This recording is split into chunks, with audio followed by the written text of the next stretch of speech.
Mary Deluca. On Halloween night, a group of friends decided to spend the evening at the cemetery. They heard of the urban legend of Mary Deluca on the internet and wanted to investigate. You see, the legend goes, back on Valentine's Day in 1988, a girl named Mary Deluca, age 22, answered the door for her boyfriend Robbie Stevens, who proceeded to hand her a dozen roses and a heart-shaped box of Russell Stover's chocolates when she did. It said her face lit up with excitement when she saw her boyfriend standing there. She grabbed the roses and the chocolates.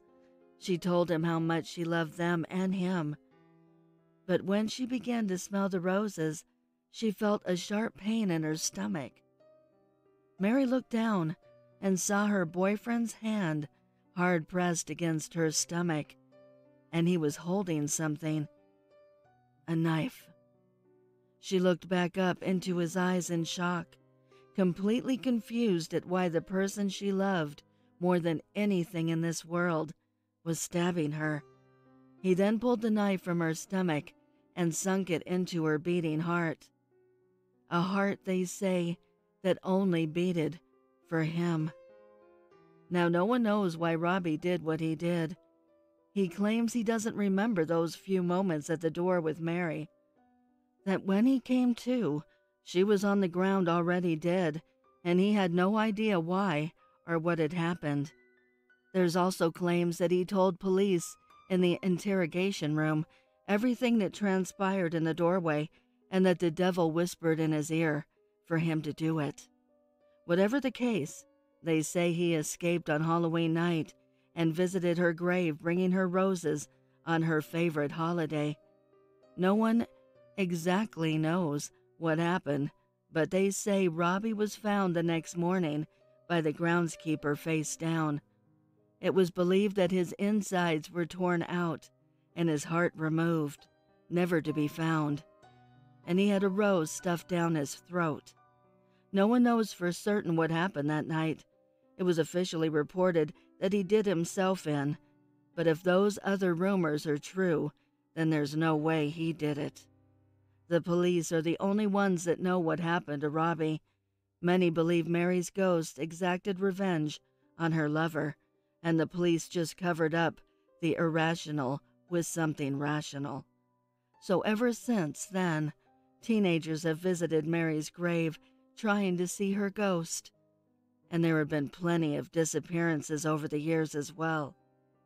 They say visiting her grave on Valentine's Day night is the best time to awaken her spirit.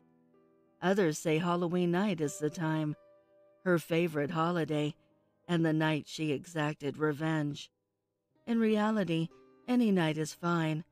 Just bring some roses and dust off an old box of Russell Stover's, and you'll be set. So here we are, Halloween night, and the group of friends that consisted of Finn, Ralphie, Sarah, Angela, and Rosalie decided to spend their Halloween visiting Mary's grave.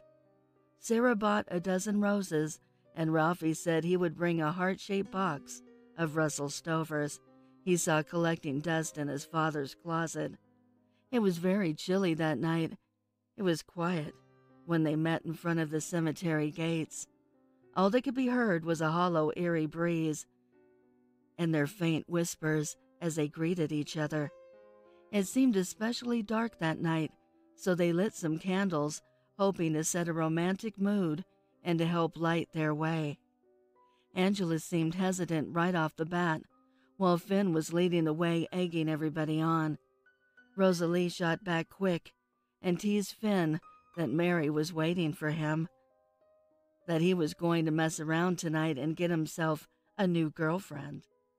They all laughed and continued walking, searching for Mary's grave. They made their way over a tiny hill to the back fence of the cemetery, where they came across Mary's tombstone.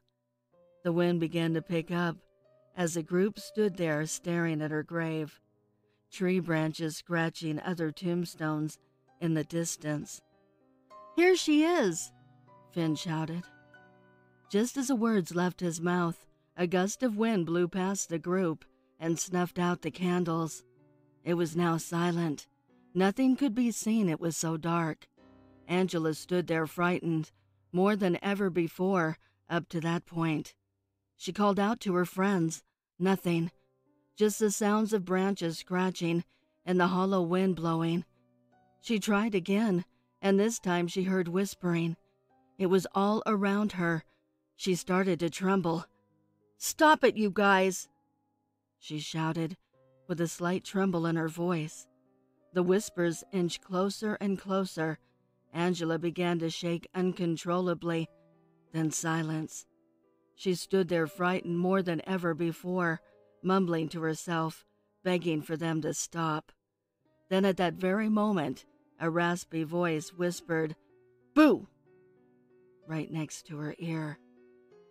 Angela screamed out in terror and ran off, dodging tombstones in the dark as she made her way back to the hill. She stopped to catch her breath and turned back to where her friends were, but as she did that, she saw the candles being relit and heard her friends begin to laugh. They started calling out her name and told her to come back, that they were just joking with her. Angela was pissed. "Ha ha, real funny, you guys," she shouted. As she began to walk back to her friends, filled with a combination of embarrassment and anger, she heard one of them say, "Shh." "What's that noise?" She barked back, saying, "That's enough. No more tricks." But when she said that, every candle blew out again, and the cries of pain rang out into the air from her friends. She stopped in her tracks, frozen, not able to move. She tried to speak, asking her friends if this was still part of their sick joke, but the words just wouldn't come out forcefully. As she continued to stand there, though, she began to hear her friends' flesh being ripped open, and them gargling on their own blood. She couldn't see what was happening, but she knew she had to get out of there. She turned and ran as fast as she could, fast as she's ever ran in her entire life, back to her house, where she ran upstairs and locked herself in her room, not speaking to anybody. She tried to reassure herself that they were still playing a cruel joke on her, and finally fell asleep from the sheer exhaustion. Her notions of them continuing to be joking were quickly answered, however, when in the morning her parents walked into her room, asking her if she knew where her friends were, that their parents had been calling around and they were getting worried. Angela sat up in her bed and began to cry. She realized they weren't still joking. She told her parents everything that happened and led the police to Mary's grave, the last place they were all together.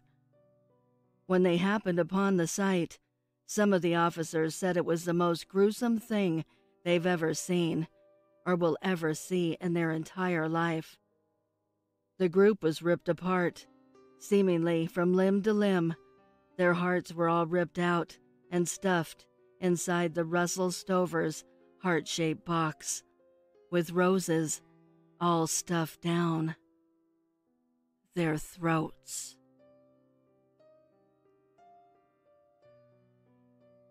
Imaginary friends. "Max, please stop," I pleaded with my son. We were strolling back from the nearby convenience store, but he wouldn't quit talking with his imaginary friends, much to my dismay. Ever since my wife's passing 2 years ago, he had picked up this habit out of nowhere, which, to be honest, creeped me out. Even the passerby seemed put off by it. "Max, remember what I told you? This is a public place," I reminded him sternly. "But Dad," he whined. "No buts. Cut it out," I commanded, trying to ignore the sympathetic glances of those around us. As we reached the Greenwood Hills Cemetery, I caught sight of a little girl with braided hair, big glasses, and a red polka dot dress. She was sitting before a tombstone, talking to herself. "Max, take a look at that," I told him, gesturing toward the girl. If you don't stop talking to your imaginary friends, you might end up like her, unable to tell reality from fiction. I led the way towards her, signaling Max to follow. Hey there, little one. Are you all right? I asked her, trying to mask the unease in my voice. The girl looked up at me and then at Max, then back at me, blinking. Yes, Mr. Thompson. I was just talking to my mother. I was taken aback that she knew my name. That's very polite of you, but have we met before? No, we haven't met, she replied, adjusting her glasses. But Max has told me all about you. Oh, he has?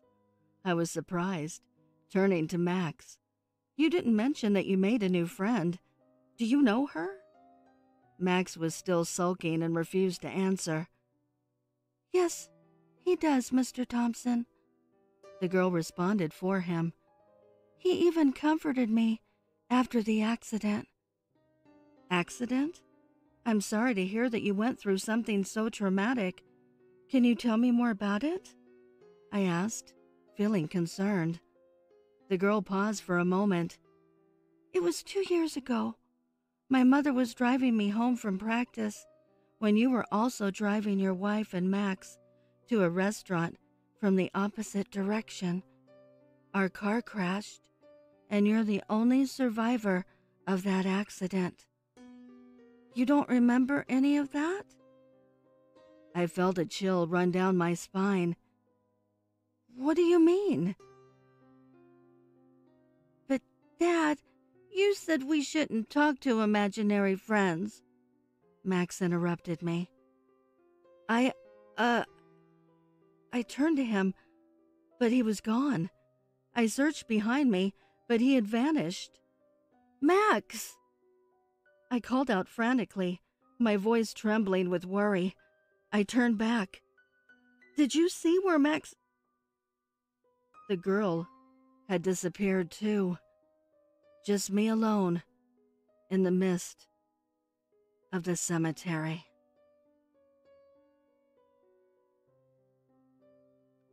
The safety coffin. I had let Sherry talk me into going down to the cemetery again. Dad had been in the ground only 3 weeks, and this was our 9th visit. I guess the favorite child had a harder time moving on. While she bent down and wept, I studied the headstone. No expense had been spared on the black marble or the beautiful cursive writing that read beloved husband and father. Yeah, the guy was about as much a father to me as he was loyal to his wife. Planted beside the slab was a thin metal pole with a small golden bell attached. Tied to the bell was a string that came up out of the ground. The old man always had a fear of being buried alive, and that contraption was one of his final requests. I just can't believe he's gone, Sherry managed in between sobs. I reached down and patted her shoulder, hoping she didn't hear the grumble in my stomach. Before I could help her back up, she let out a gasp, and I felt her tense up. Did you hear that? She asked in a hushed whisper. Hear what? Before I could finish, the tiny ching-ching of a bell sounded, and my heart began to pound.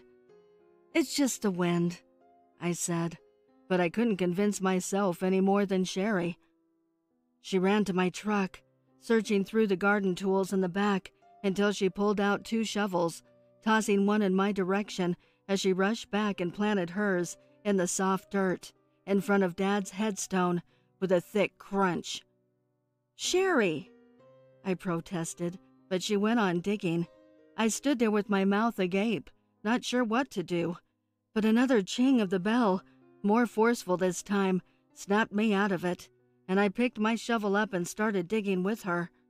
It took hours, with both of us getting covered in dirt and sweat, but I finally heard the loud thunk as Sherry's shovel hit the top of the cedarwood coffin.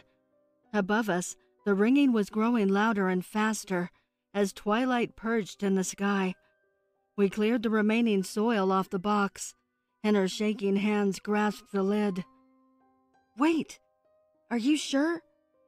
I started, but was cut off by the creak of the opening lid and the putrid stench of death that flew out.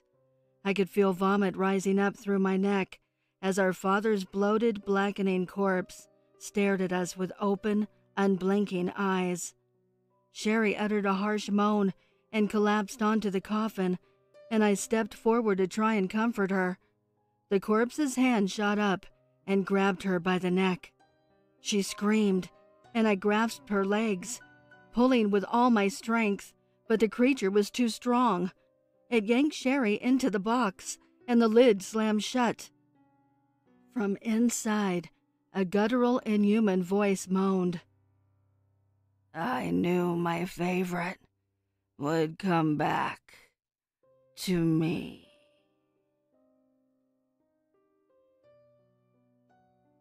Ghoulish theft Limbo.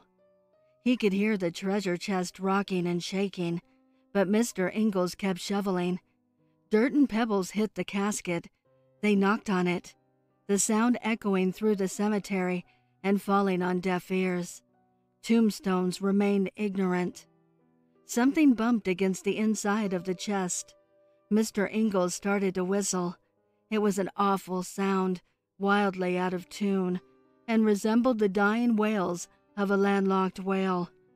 But he needed a distraction, anything to drown out the commotion.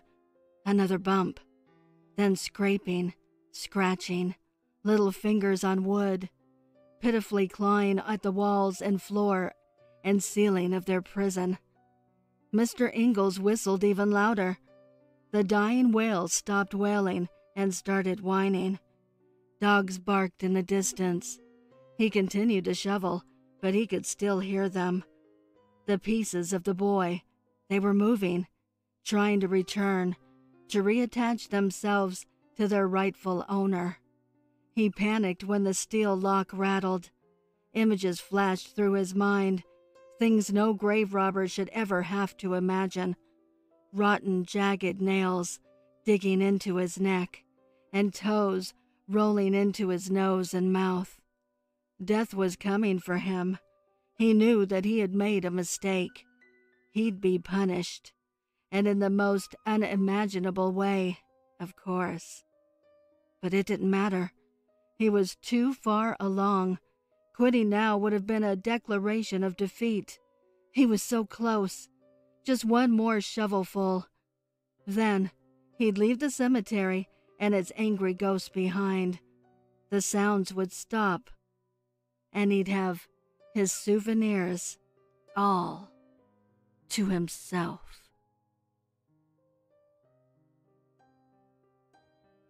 I always visit the graveyard on Halloween night.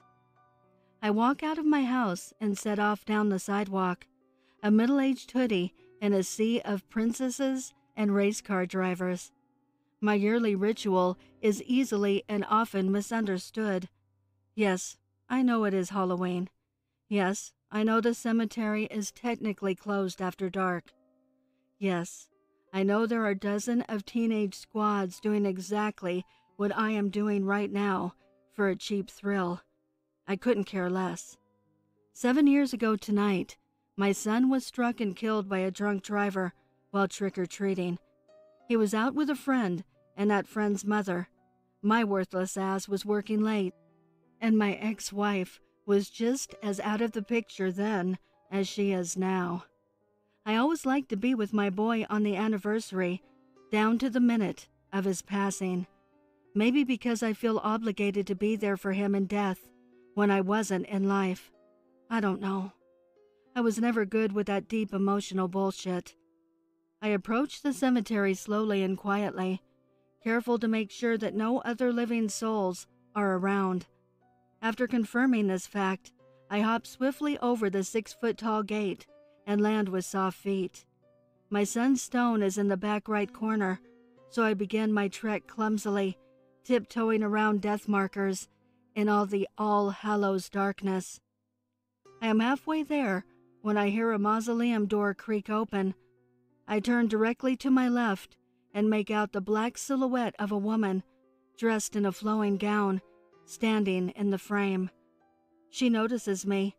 Her voice rides out slowly and warily on the late autumn breeze. Her words have a sort of uneven inflection, not unlike the intermittent sloshing of small waves into an otherwise silent beach. "What are you doing here?" I don't even blink. Growing up in the inner city and serving time in the military, I had seen some shit, least of all a ghost. Visiting my son. A brief pause. The wind intensifies momentarily, sending a few more orangey red leaves down below our feet. "What are you doing here tonight?" I think for a moment. I want to speak truthfully, but I am sure a spirit has better things to do than listen to an old man's sob story. I guess tonight is when I feel closest to him. The atmosphere lightens, as if I had just explained myself to an authority figure who suspected me of wrongdoing. The ghost sounds clearer, less weary. "Ah, very good. Visiting family is important. I'm actually off to visit my son right now." With that, the woman takes off for the front of the cemetery in a floaty walk. I follow her as far as my night-adjusted eyes can track, but eventually her individual darkness fades away into the greater darkness of the night. Halloween. The one night of the year when the world of the living and the world of the dead are intertwined. I'm a groundskeeper, and every Halloween the souls of my cemetery come to life. Halloween, my least favorite time of year. It's the only day that they are free to roam. As cliche as it sounds, it's true. It's the day the graveyard is suddenly brimming with, well, life. I've been the groundskeeper at Elmwood Cemetery for the last 20 years now, and I've developed a pretty good formula for surviving the night. Most souls, or ghosts, are pretty harmless really, just wandering around, kicking up some dust and muttering about their past lives. At least that's been my experience. But that all changed this year. October 31st, 2022. The sun was setting over the western hills. A cold wind blew in from the south, pushing the heads of sunflowers together into a kiss into the adjacent field. Where the hell are they? Normally the souls of the dead were phasing through the dirt by now and hovering their way across the grounds, but there was nothing. Nothing but leaves fluttering across the tops of the grass. The absence of them was much more terrifying than their presence. I made my way through the rows of tombstones and down the ravine to the fountain. 2 stone cherubs spat streams of water through their lips into the basin, but it was the only sound to be heard. A ghost town, but in the traditional sense of the phrase, not how I've come to understand it. The sun was completely down, causing the solar lights to kick on across the grounds. It was a large cemetery, but I should have seen at least one of them by now. I checked the small chapel at the northeast corner, but nothing. Impossible. There were a good-sized lot that had been very devout during their lives and would always haunt the chapel on this night, murmuring prayers and whispering to the Holy Mother. But it was empty. I was starting to panic. Had they gone somewhere else? A lump developed in my throat at the thought. The people in town wouldn't be prepared for something like that. Where could they be? One last place to check. I tore across the grounds towards the equipment barn where I stored the tractor and all my tools. I spun around the side and barged through the opening, but stopped dead in my tracks. The entire cemetery was packed within its walls. Spirits floated on all sides and well up into the rafters. They were congregating, But dear God, for what? One of them caught sight of me and uttered a moan.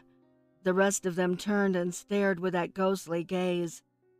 Before I could speak, they drifted to the sides. They were gathered around a body. It was my body. Come, one of them echoed. What happened? I croaked.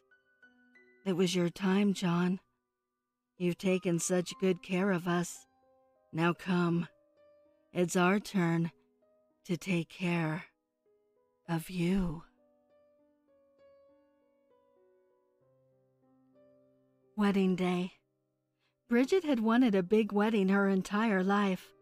That special day with everybody from her school, her street, her old job, and her church could attend and celebrate her, Bridget, for a change.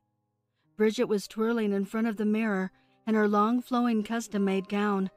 The long white train at the back sat heavy on the floor, much too heavy to carry alone. She was waiting for her mother to arrive and carry the train down the aisle. Her mother, the only guest of the day besides her and Mark. Like she said, it would have to be big on spirit and not on guests. The legalities of the affair could be dealt with after. The witnesses, the certificates, the registry office. All Bridget today wanted was the spirit of the wedding to be complete. As the mother that raised her alone walked her down the aisle, and Mark, the love of her life, handsome in his black tuxedo, smiling at the approaching princess. It was all a surprise to Gail as she entered to see her daughter all in white. I'm sorry I didn't tell you sooner, Mother, but today is finally the day, Bridget said, beaming from her dress. What are you talking about? Gail said. The day I marry Mark, here, with you, in this house, Bridget said. Gail had been humoring Bridget for the past year, but an impromptu cowboy wedding was the strangest moment yet, and Gail could feel the dread rise within the pit of her stomach. Not again. Honey, where is Mark? He's waiting for me in the garden, of course. He can't see me before the day. He's under the special gazebo I made. Good, Gail said, mediating to her daughter's impulsivity. Do you want me to walk you to him? Would you, Mother? Would you please? I wrote our own vows. Hold my train. Bridget was holding the crumpled vows in her hand. Gail held the train of the dress from behind as they walked through the living room. Gail was taken aback by the amount of crap she'd been collecting and had left cluttering up this small house. She's hoarding again. A cloud of dust rose from the floor as the dress gently tickled the rotting floorboards. Under the gazebo was Mark, posed in a deck chair with a tuxedo scruffily thrown over his limp body. There wasn't a smile. There wasn't the husbandry joy a groom has for his bride. There wasn't even a look of recognition. Mark was impassive, deathly impassive. Oh, honey, Gail said, you have to stop going into the cemetery and digging this man up. The tears welled for Bridget as the delusion of the happiest day of her life dissipated into reality. But he was my fiancé, Bridget said, her voice wobbly. Look how happy he is. Mark's smile had decomposed as the skin had rotted down to bare teeth. Trust test. 1:24 a.m. Who is calling me at this ungodly hour? I asked myself. I reached for my phone and answered it. I would usually put it on silent, but considering the time, it must be important. Hello? Laura, it's Amy. You have to help me. I don't know what to do. I'm freaking out. Oh my God. Calm down. What's happening? Jim and I decided to hang out at the cemetery down the road. He was so eager for some adventure that he entered the prohibited zone. I was too scared to follow, so I went back to the car and decided to wait for him there. But when he came back, he acted differently. I don't know, Laura. You have to help me. I don't want to stay alone tonight. I'm scared. Can I sleep at your place tonight? I was scared as well, but being a good friend, I said yes. Before we hung up, I heard someone banging on my front door. Who is it? I asked. Laura, it's Jim. Amy and I decided to hang out at the cemetery down the road, and a happy accident. I pulled up past the gate and parked along the sidewalk. Outside of the car, the tall iron fence stood imposing over me, with each spire casting a long, thin shadow. It was a clear evening with a high full moon. I could see my breath reflected in the light when I exited the car, and as I walked down to the gate and squeezed through the gap, I nearly lost the flowers I brought when it clanged shut behind me. It was always a little weird visiting a cemetery at night, especially on a full moon, but this was something I did every year. An apology. There was one particular headstone I was looking for. It was nothing special, just a round little silver gray rock with a particular name on it. I arrived there a ways in. She was buried beneath a tall oak tree. It had been dead for a long time, but it had weight this evening. The shadows felt heavy. The air felt heavy. There was no wind. Hey, I said, looking down at the grave. No grass had grown there for years. It was still a heap of muck, wet, and turned over earth. I brought you some flowers. I heard nothing. I just wanted to say I'm sorry. Nothing in response. I know I shouldn't have made such a big deal out of nothing that morning. I was under a lot of stress.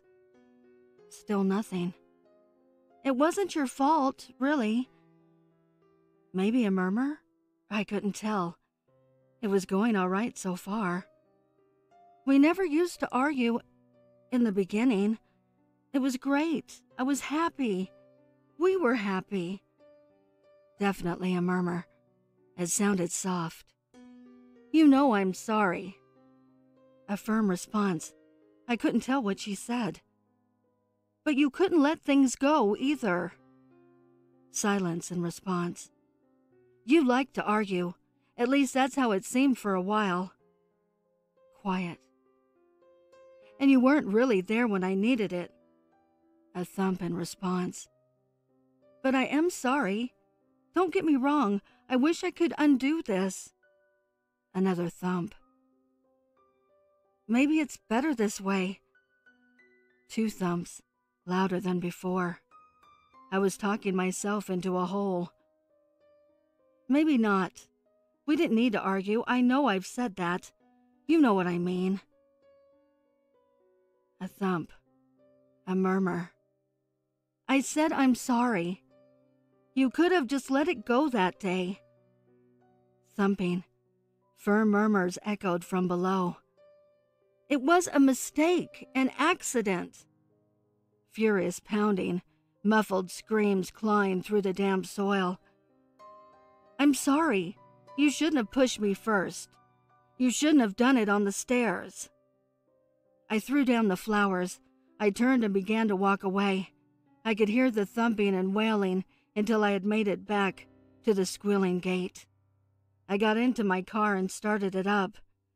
As I drove back up the road, I passed the gate again. I looked at the cemetery down the path to the oak tree and whispered, I'm not sorry.